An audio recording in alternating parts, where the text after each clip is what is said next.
Login failed on DiversyFund App Fix. You open the DiversyFund app to check your real estate portfolio, and suddenly, login failed. It's a no way, but here's the surprising truth. This issue is usually simple to fix, and your investments are perfectly safe. Let's start with your internet connection. DiversyFund needs a secure and stable connection to verify your account. Try switching from Wi-Fi to mobile data or toggle airplane mode on and off to refresh your signal. You'd be surprised how often weak connections cause this error. Next, check if your app is updated. Go to your App Store or Google Play, search for DiversyFund, and tap Update if you see one available. Outdated versions can lose compatibility with DiversyFund's authentication servers. If that's not the issue, verify your login details. Enter your email and password manually instead of relying on autofill or password managers. If you've forgotten your credentials, tap Forgot Password to reset them securely.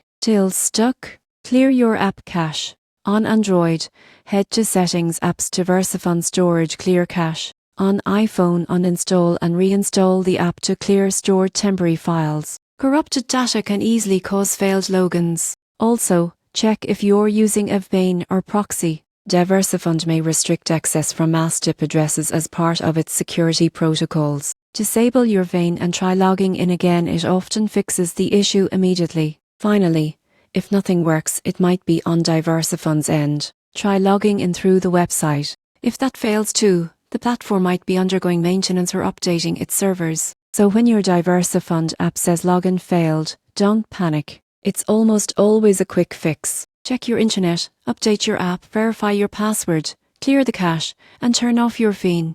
With those steps, you'll be back to tracking your investment growth in no time.